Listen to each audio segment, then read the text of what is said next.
after this unsuccessful attempt by Mike Cannon-Brookes and Canadian giant Brookfield to bid for AGL in a green energy push.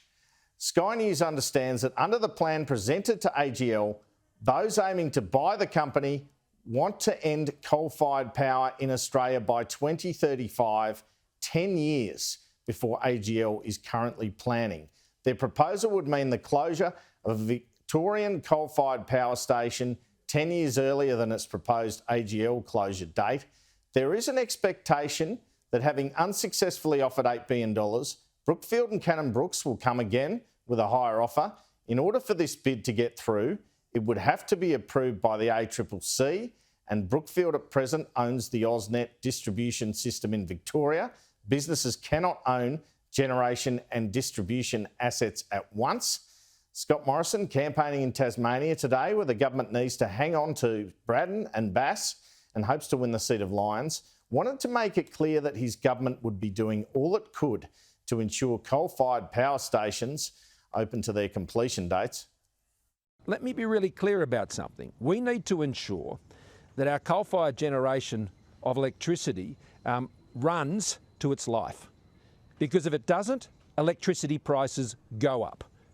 The government's general argument is that all those who want to embark on such green energy ventures are just after money and want to drive up prices. This is Federal Energy Minister Angus Taylor on Ross Greenwood's program yesterday. You know, corporate social responsibility matters here. This is a market that matters to every Australian, to Australian industry, to small businesses, and we expect companies to do the right thing by their customers. It's incredibly important that alongside ESG, there's another letter, which is C, and that's the customer, and they really count. The PM, while in Tasmania, perhaps not unexpectedly asked about marginal seat MP Bridget Archer, who has now crossed the floor against the government a couple of times. So you definitely still back Bridget, even though she has been speaking out against some things lately? Of course. I mean, there's a difference between the Liberal Party and the Labor Party, and my dear Victorian colleague can speak more to this about the Labor Party in Victoria than I can. But in our party, we don't throw people out because we don't always agree on everything. That's the nature of the Liberal Party. It's called Liberal for a reason. And the PM asked on the Ben Fordham program this morning about this welding incident on the campaign trail yesterday. An open and shut case, so to speak, of how not to weld. That was in Darwin. The PM getting some traction in recent weeks from the suggestion the media and others are picking on him. His answer was very much on that theme today.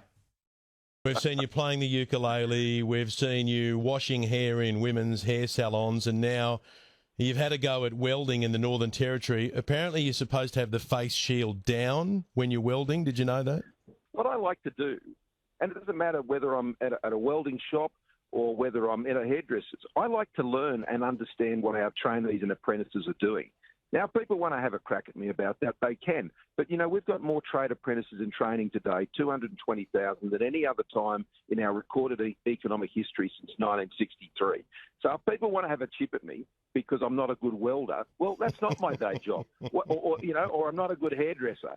And, I think it's sort of a bit passing strange, that they never used to say anything about me doing things on welding or, those things that people think are more blokey jobs. But I go and do what young female apprentices are learning to do at a hairdressing salon, and they have a crack at me.